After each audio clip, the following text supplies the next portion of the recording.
Assalamualaikum warahmatullahi wabarakatuh. Bismillah, alhamdulillah, la hawla wa la quwata illa billah. Allahumma sholli ala Sayyidina Muhammad wa ala ali Sayyidina Muhammad. Dikisahkan suatu hari Abu Nawas sedang duduk-duduk santai di beranda rumah bersama istri tercinta. Tak lama ia baru teringat bahwa keledainya ternyata belum diberi makan. Abu Nawas lalu menoleh ke arah istrinya mengatakan sesuatu. "Berdirilah dan berilah makan keledai," ucapnya. Dikarenakan sudah capek seharian mengerjakan pekerjaan rumah, sang istri pun menolaknya. "Kamu saja yang berdiri dan berilah makan keledai," balas istrinya. Abu Nawas yang tengah malas tetap bersikukuh tidak mau memberi makan keledainya. Akibat tidak ada yang mau mengalah, pertengkaran dan adu mulut pun akhirnya terjadi. Setelah lelah bertengkar, dibuatlah kesepakatan. Siapa yang pertama berbicara harus memberi makan keledai tersebut. Abu Nawas pun memilih duduk di pojok ruangan. Hingga beberapa jam berlalu, ia masih juga tidak ada suara. Abu Nawas betul-betul tidak bergerak maupun berbicara. Melihat kelakuan suaminya itu, istrinya pun menjadi marah dan meninggalkan Abu Nawas. Sang istri pergi ke rumah tetangga dan menceritakan kelakuan suaminya. "Suamimu kan memang keras kepala, lebih baik kamu saja yang mengalah," kata tetangganya menasihati. Setelah waktu menjelang malam, sang istri tidak pulang. Dia membiarkan Abu Nawas seorang diri di rumah. Tidak berapa lama ada seorang pencuri yang masuk ke rumah Abu Nawas. Ketika masuk rumah Abu Nawas sangat sepi, tidak ada suara, membuat si pencuri yakin bahwa tidak ada siapapun di rumah itu. Namun sang pencuri sempat terkejut, karena waktu melihat ke arah pojok ruangan ada sosok Abu Nawas yang duduk terdiam sambil terus melotot ke arah si pencuri. Si pencuri pun menjadi ketakutan. Ia langsung bersimpuh di depan Abu Nawas untuk memohon ampun. Tapi Abu Nawas tidak memberi reaksi apapun. Dia tetap duduk terdiam dengan mata melotot. Melihat hal itu, si pencuri merasakan ada keanehan pada diri Abu Nawas. Si pencuri lalu menepuk-nepuk bahu Abu Nawas, namun masih tetap terdiam dan tidak bergerak. Jangan-jangan orang ini menderita kelumpuhan dan bisu, pikir si pencuri. Pencuri itu pun melanjutkan aksinya. Ia segera mengumpulkan barang-barang berharga yang ada di rumah Abu Nawas.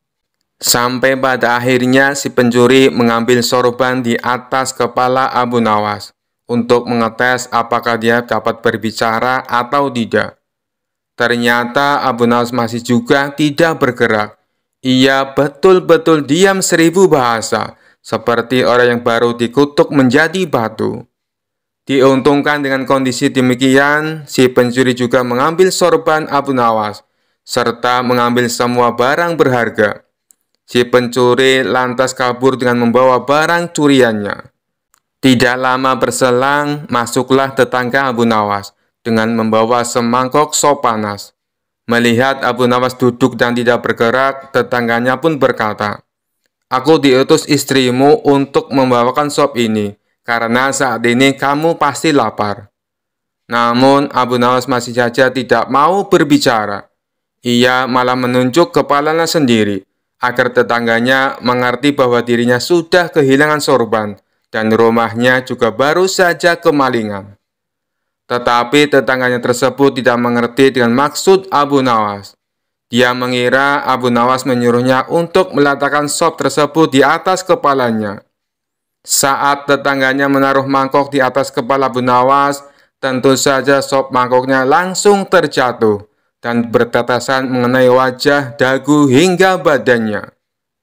Walaupun seluruh tubuhnya basah dan belepotan, Abu Nawas tetap saja diam dan tak bicara. Melihat tingkah Abu Nawas yang aneh, tetangganya itu langsung pulang untuk memberitahukan kepada istrinya. "Suamimu aneh sekali, Dia diam saja, padahal tubuhnya kesiram sop panas, dan isi rumahnya juga kosong semua, sepertinya habis kemalingan, kata si tetangga kepada istri Abu Nawas. Mendengar hal itu, istri Abu Nawas pun segera bergegas pulang ke rumah. Setibanya di sana, istrinya sangat terkejut, sebab isi rumahnya jadi kosong melompong, hanya tersisa meja dan kursi. "Kenapa rumah kita bisa kemalingan? Apa yang sebenarnya terjadi?" tanya sang istri penuh emosi. Alih-alih menjelaskan apa yang terjadi, Abu Nawas malah berkata dengan santainya, "Pergilah dan beri makan keledai. Kamu sudah kalah karena berbicara terlebih dahulu. Jangan keras kepala dan turuti perintah suamimu." Mendengar hal itu, sang istri pun bertambah emosi. Dia langsung melemparkan sandal ke arah Abu Nawas. Alkisah, suatu hari Abu Nawas sedang bepergian ke suatu tempat karena ada suatu urusan. Di dalam perjalanannya, ia melihat seorang pemuda yang hendak melompat dari sebuah jembatan. Kemudian Abu Nawas menghampiri pemuda tersebut sambil berteriak, "Jangan melompat dari tempat itu." Setelah sampai ke jembatan di mana pemuda tersebut berada, Abu Nawas langsung melontarkan pertanyaan. "Mengapa di usiamu yang begitu muda berpikir untuk terjun ke dalam air yang sangat dingin itu?" tanya Abu Nawas. "Karena bosan hidup," jawab pemuda tersebut. Tentu saja jawaban dari pemuda tersebut tidak bisa diterima oleh Abu Nawas begitu saja. Maka Abu Nawas pun kembali berkata, "Anak muda, dengarkan saya. Jika kamu terjun ke sungai itu, saya harus terjun juga menyusulmu untuk menyelamatkanmu. Air itu dingin sekali. Saya baru saja sembuh dari radang paru-paru. Tahu maksud saya bisa mati. Saya mempunyai istri dan anak. Apakah kamu mau hidup dengan beban pikiran seperti ini?" ujar Abu Nawas. "Tentu saja tidak," jawab pemuda itu kepada Abu Nawas. "Maka dengarkan saya. Jadilah orang baik-baik, bertobatlah, dan Allah akan mengampunimu. Pulanglah. Nah, dalam kesendirianmu dan di rumah yang sepi itu, gantunglah dirimu," ujar Abu Nawas seraya balik kanan pergi. Setelah mendengarkan perkataan Abu Nawas, pemuda itu membatalkan niatnya untuk bunuh diri dan kembali pulang ke rumahnya. Dalam perjalanan selanjutnya, Abu Nawas didatangi oleh seorang laki-laki bejat. Tanpa basa-basi, laki-laki tersebut langsung menanyakan sesuatu kepada Abu Nawas. "Wahai Abu Nawas, aku ingin sekali memiliki kemampuan melihat setan. Apa kau bisa mengajariku bagaimana cara melihatnya?" tanya laki-laki bejat tersebut. "Tentu bisa, tepat sekali kau bertemu denganku," jawab Abu Nawas mengiyakan permintaan laki-laki itu. "Kalau begitu, tunjukkan kepadaku," ujar laki-laki tersebut kepada Abu Nawas. "Itu mudah sekali. Apa kau mempunyai cermin di rumah?" kata Abu Nawas. "Tentu saja punya, wahai Abu Nawas," jawab laki-laki itu kembali. Kemudian Abu Nawas pun memberitahukan cara melihat wujud setan kepada laki-laki bejat tersebut. "Jadi begini caranya, pandangi cerminmu betul-betul. Tidak butuh waktu lama, kau akan melihat wujud setan yang ingin kau ketahui," jelas Abu Nawas. Pemuda itu yang mengetahui maksud dari perkataan Abu Nawas hanya bisa tertawa terpingkal-pingkal. Suatu hari, raja didatangi oleh orang miskin yang mengadukan suatu masalah. "Apa masalahmu, Tuan? Cobalah ceritakan padaku," kata baginda raja. "Nama saya Abu Sukun, orang miskin. Di sebelah rumah saya adalah orang kaya. Orang kaya itu menyuruh saya membayar uang, karena saya dituduh telah mencium bau makanannya tanpa izin. Bagaimana saya bisa menghindari bau makanannya, sementara rumahnya bersebelahan dengan rumah saya, tuanku?" kata Abu Sukun. "Apakah Anda sudah membawa kasus ini ke pengadilan?" tanya baginda raja. "Sudah, tuanku. Namun hakim telah menghukum saya untuk membayar 100 dinar atas permintaan orang kaya itu. Saya tidak punya uang untuk membayar sebanyak 100 dinar. Orang miskin seperti saya, dari mana saya bisa mendapatkan uang sebanyak itu? Jawab Abu Sukun dengan sedih. Jika hakim telah mengambil keputusan, itu artinya kamu bersalah dan harus membayar dendanya, kata Baginda Raja. Tiba-tiba Abu Nawas berbisik kepada Raja. Raja mengangguk tanda setuju dengan Abu Nawas. Besok saya akan pergi ke pengadilan untuk meminta masalah ini agar dibicarakan lagi supaya mendapat keadilan, kata Baginda Raja. Sudahlah, aku akan membantumu. Baginda ingin masalah ini diselidiki dan diadili dengan baik, kata Abu Nawas kepada Abu Sukun. Tengah malam, Abu Nawas meminta Raja untuk pergi ke rumah hakim. Tiba-tiba mereka mendengar percakapan di rumah hakim. Dengan cepat, Abu Nawas dan Raja bersembunyi sambil mendengarkan percakapan dari dalam rumah hakim. Saya mendengar Raja ingin kasus saya dibawa ke pengadilan lagi. Ini uang 100 dinar saya berikan pada Anda, agar kasus ini saya menangkan, kata si kaya. Raja pun terkejut dan marah. Besok kita harus pergi ke pengadilan, dan tuanku harus menjadi saksi atas perbuatan mereka, kata Abu Nawas. Keesokan harinya di pengadilan, Tuan Hakim, Abu Sukun telah mencium bau makanan dari rumah saya tanpa izin. Sebagai bukti, Abu Sukun semakin gemuk, sementara saya semakin kurus.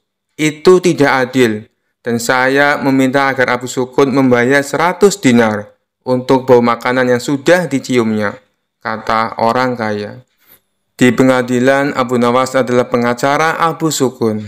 Abu Nawas berkata, Tuan Hakim, tidak adil jika Abu Sukun dihukum hanya karena mencium bau makanan saja. Sedangkan orang kaya ini yang memakan makanan dan merasa kenyang. Agar adil, saya usulkan supaya orang kaya ini dibayar dengan mendengar suara uang 100 keping dinar, kata Abu Nawas tegas. Sementara uang 100 dinar harus diberikan kepada Abu Sukun karena telah difitnah. Dan hakim sendiri akan dihukum oleh raja karena memakan 100 dinar uang suap dari orang kaya itu, kata Abu Nawas. Hakim pun kaget dan sangat malu ketika tindakannya juga terungkap. Benar Hakim, aku telah melihat dan mendengar dengan jelas tentang penipuanmu tadi malam, kata Baginda Raja. Raja Harun al-Rasyid sangat terkesan dengan penjelasan Abu Nawas dan memecat hakim karena tidak jujur dan memakan suap. Ingat, menjadi hakim kalau tidak benar dan adil akan dijebloskan ke neraka, kata Abu Nawas sambil memberi nasihat. Baginda Raja senang dan memberikan banyak hadiah kepada Abu Nawas. Suatu hari Baginda Raja mendengar kabar dari menteri kalau beberapa belakangan hari ini Abu Nawas sering bertingkah aneh. Hampir setiap hari Abu Nawas melalui waktunya duduk di atas kuburan. Karena penasaran dan khawatir, Baginda Raja pun segera mendatangi Abu Nawas. Sesampainya di kuburan, Baginda Raja mendapati Abu Nawas yang sedang duduk seorang diri. Abu Nawas, kenapa sekarang kamu bertingkah seperti orang gila? Tanya Baginda Raja. Abu Nawas balik bertanya, hamba atau Baginda Raja yang gila? Baginda Raja menjawab, tentu saja kamu yang gila. Ngapain juga setiap hari duduk di kuburan? Justru itulah hamba yang waras dan Baginda yang gila, timpal Abu Nawas. Baginda Raja pun heran dengan jawaban Abu Nawas. Kenapa bisa begitu, wahai Abu Nawas? Tanya Baginda Raja. Ya, karena aku tahu bahwa istana dan kekuasaan Baginda Raja suatu saat pasti akan musnah. Dan disitulah Baginda akan hidup abadi, jawab Abu Nawas sambil menunjuk ke sebuah kuburan. Oleh karenanya, hamba mempersiapkan diri untuk tinggal kekal di sini. Sementara Paduka justru menyibukkan diri dengan membangun istana megah. Padahal semua itu akan musnah. Paduka terlihat begitu membenci kuburan. Padahal disitulah kelak tempat peristirahatan terakhir Paduka. Tutur Abu Nawas menegaskan. Mendengar perkataan Abu Nawas itu, Baginda Raja seketika langsung terdiam. Jika demikian adanya, lalu siapa di antara kita yang gila, wahai Baginda Raja? Tanya Abu Nawas menegaskan. Baginda Raja tidak mampu bicara sedikit pun. Ia hanya bisa menangis terisak. Demi Allah, benar sekali apa yang kau katakan. Nasihatilah aku, wahai Abu Nawas, pinta Baginda Raja. Dengan pandangan sorot mata yang tajam, Abu Nawas berkata, cukuplah Baginda melakukan banyak amalan soleh. Perlahan tangis Baginda Raja mulai reda. Terima kasih atas nasihatnya, wahai Abu Nawas. Apakah kau mengingat sesuatu dariku? Tanya Baginda Raja. Ya, jawab Abu Nawas. Ada 3 permintaanku kepada Anda, wahai Paduka. Jika Anda sanggup melakukannya, hamba akan sangat berterima kasih sekali kepada Anda, ujar Abu Nawas. Baiklah, katakan apa permintaanmu, balas Baginda Raja. Pertama, bisakah Paduka yang mulia menambah atau memperpanjang usia hamba? Tanya Abu Nawas. Tentu saja aku tidak mungkin mampu melakukannya, jawab Baginda Raja. Permintaan hamba yang kedua, mampukah Paduka Raja menjaga hamba dari malaikat maut? Tanya Abu Nawas lagi. Tentu saja aku tak akan mampu, wahai Abu Nawas, jawab Baginda Raja. Baik, sekarang permintaan hamba yang ketiga. Mampukah Paduka memasukkanku ke surga dan menjauhkan diri hamba dari api neraka? Pinta Abu Nawas. Itu juga tidak mungkin mampu aku melakukannya, wahai Abu Nawas, jawab Baginda Raja. Kemudian Abu Nawas berkata, kalau begitu, hamba tidak membutuhkan bantuan Anda. Silakan Paduka Raja pergi dari sini. Baginda Raja lantas meninggalkan Abu Nawas seorang diri di sebuah pemakaman yang penuh ketenangan. Sudah cukup lama Abu Nawas tidak pernah dipanggil lagi oleh Baginda Raja ke istana. Sejenak Abu Nawas pun berpikir, bagaimana cara agar dirinya dipanggil ke istana oleh Baginda Raja. Hal ini bukan karena Abu Nawas kangen dengan Baginda Raja, tetapi karena pundi-pundi penghasilnya sudah mulai kosong. Sebab hadiah dari Baginda Raja sudah tidak pernah lagi ia terima selama ini. Kondisi rumah tangga yang demikian tentu tidak boleh dibiarkan begitu saja, pikir Abu Nawas. Sehingga Abu Nawas pun mulai mencari berbagai cara agar dipanggil ke istana oleh Baginda Raja. Lama berpikir, tiba-tiba hujan turun yang begitu derasnya, sehingga Abu Nawas berlari ke dalam rumahnya. Dalam keadaan yang basah kuyup, Abu Nawas berpikir, bukankah hujan adalah rahmat? Kenapa aku harus lari menghindarinya? Dari situlah Abu Nawas mendapatkan ide agar dipanggil Baginda Raja ke istana. Maka keesokan harinya, Abu Nawas langsung menjalankan aksinya, supaya bisa segera dipanggil oleh Baginda Raja. Abu Nawas pergi ke pasar dan berdiri di tengah-tengah keramaian, lalu berkata seperti orang yang beraliran sesat, wahai umat manusia, saya Abu Nawas adalah orang yang sangat membenci pada yang hak dan suka kepada yang fitnah. Dan saya adalah orang yang lebih kaya dibandingkan Allah, ujar Abu Nawas berkali-kali. Padahal selama ini Abu Nawas dikenal sebagai orang alim yang taat, sehingga banyak warga yang heran dengan sikapnya tersebut. Dia memang gemar bersikap jenaka, hanya saja leluconnya tidak pernah ngawur seperti sekarang. Akhirnya warga yang merasa tidak suka mendengar perkataan Abu Nawas, maka ulah Abu Nawas tersebut langsung diadukan ke Baginda Raja. Mendengar pengaduan para warga, Baginda Raja pun menjadi geram dan memerintahkan prajurit untuk segera menangkap Abu Nawas. Setibanya Abu Nawas di istana, Baginda Raja langsung membentaknya dengan sangat keras dengan penuh amarah. "Kamu sudah murtad, Abu Nawas. Perkataanmu bukan lagi lelucon, dan ini tidak bisa lagi dibiarkan. Kamu harus masuk penjara," kata Baginda Raja kepada Abu Nawas. Kemudian Abu Nawas pun mempertanyakan kesalahannya kepada Baginda Raja. "Memangnya salah saya apa, Baginda Raja?" kata Abu Nawas pura-pura bertanya. "Bukankah tadi di pasar kamu mengatakan bahwa kamu tidak suka dengan yang hak atau kebenaran, malah kamu menyukai yang fitnah? Belum lagi kamu mengatakan kamu mengaku lebih kaya dari Allah. Kamu bilang begitu kan?" kata Baginda Raja sambil marah. Abu Nawas pun tidak banyak bicara. Dia langsung mengakui perbuatannya tersebut. Kemudian Baginda Raja bertanya kembali, "Mengapa engkau berkata begitu? Sudah kafirkah engkau?" tanya Baginda Raja lagi. Tapi dengan entengnya Abu Nawas menjawab pertanyaan dari Baginda Raja. Saya kira Baginda Raja juga seperti saya. Baginda pasti membenci perkara yang hak," kata Abu Nawas. Kemudian sang raja pun menjadi tambah marah dan mengatakan Abu Nawas sangat kurang ajar. Selanjutnya, Abu Nawas menjelaskan maksud dari perkataannya tersebut. "Jangan marah dulu, wahai Paduka yang mulia. Dengarkan dulu keterangan saya," kata Abu Nawas. "Keterangan apa lagi yang ingin kau jelaskan? Sebagai seorang muslim, aku membela dan bukan membenci perkara yang hak. Kamu harus tahu itu," ujar Baginda Raja. Kemudian Abu Nawas mulai berkata sambil menjelaskan maksudnya kepada Baginda Raja.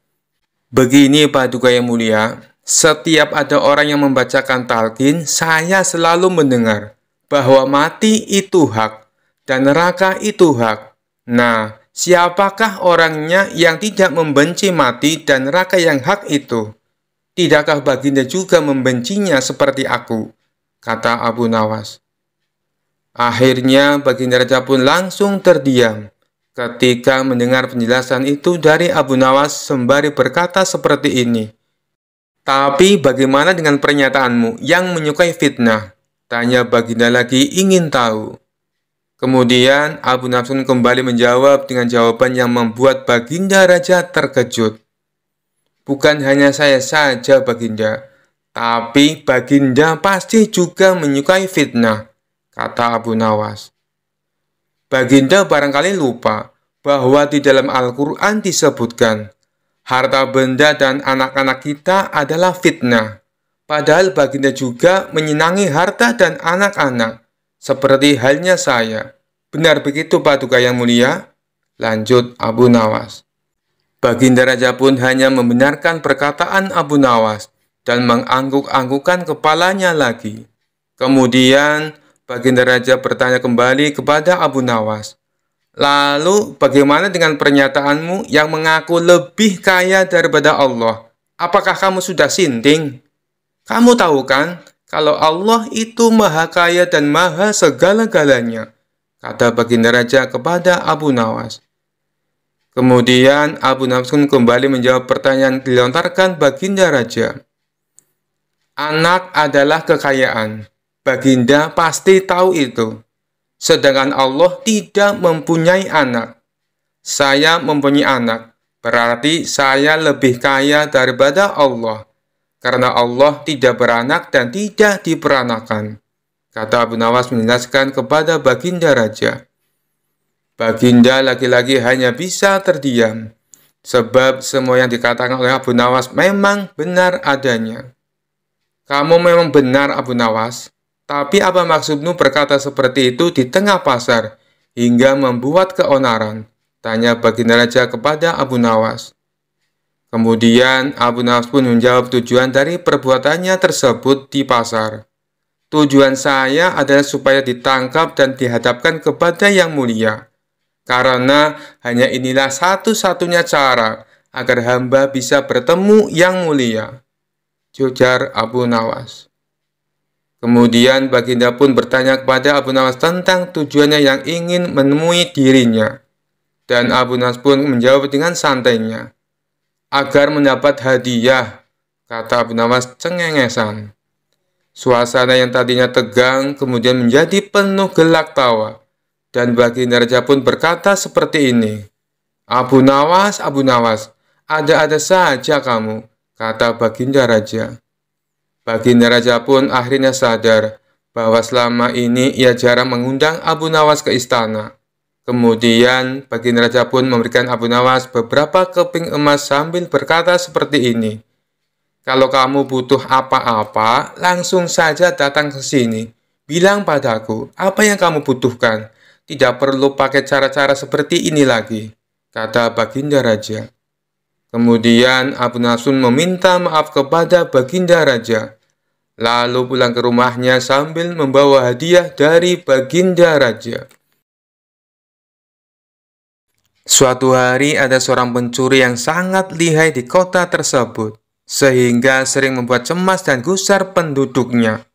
Berbagai cara telah ditempuh untuk dapat menangkapnya, namun hasilnya selalu nihil. Tak ada hasil sama sekali. Sang pencuri tetap saja tidak dapat ditemukan. Tentu saja hal ini semakin membuat khawatir penduduk di sana.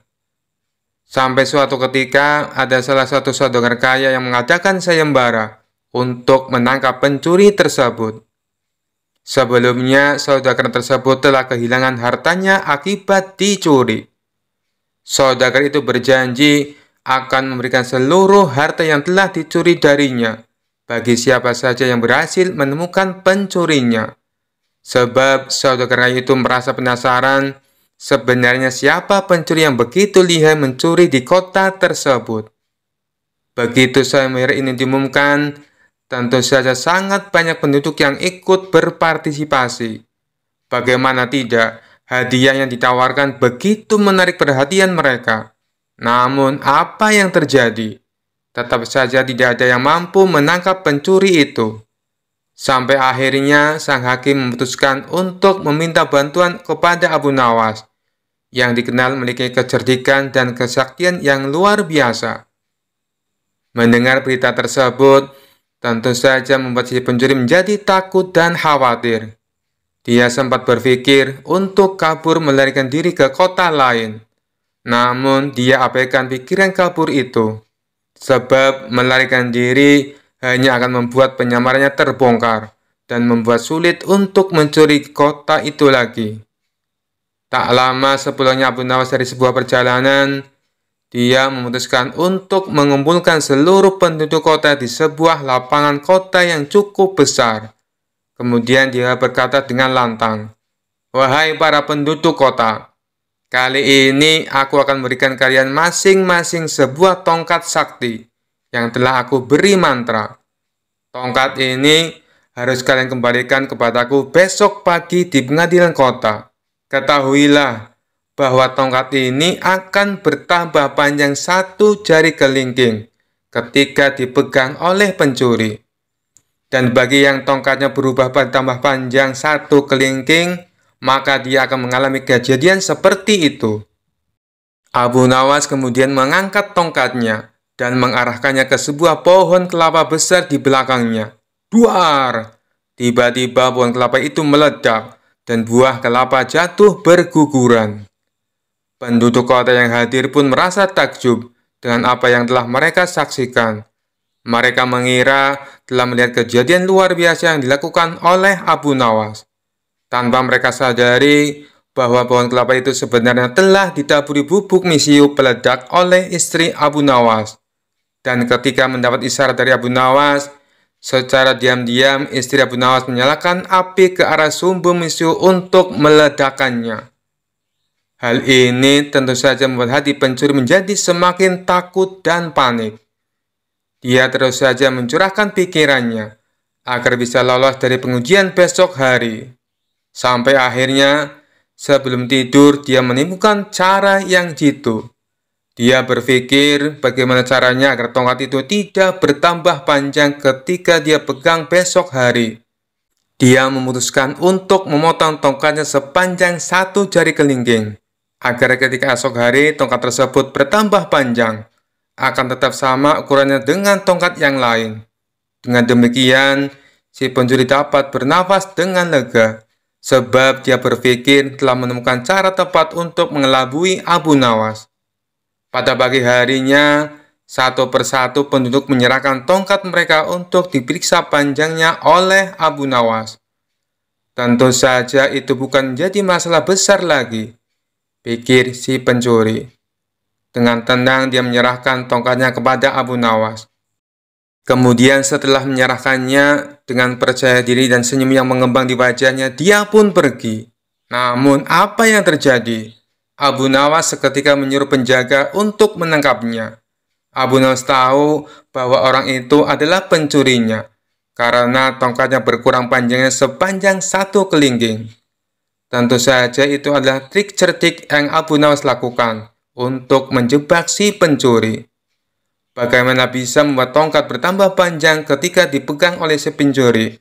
Tidak mungkin kan? Itu hanya sebuah trik yang Abu Nawas gunakan. Si pencuri pun akhirnya diadili dan dihukum sesuai dengan peraturan yang ada. Abu Nawas yang cerdik berhak mendapatkan seluruh barang curian tersebut. Namun karena kebijaksanaannya, Abu Nawas menyerahkan sebagian harta curian itu kepada keluarga si pencuri, dan sebagian lagi dia gunakan untuk dirinya dan untuk dibagikan juga kepada orang yang membutuhkan di sekitarnya. Sekian dulu perjumpaan kita kali ini. Sampai bertemu lagi di kisah-kisah selanjutnya. Terima kasih yang sudah subscribe dan setia menonton channel ini. Wassalamualaikum warahmatullahi wabarakatuh.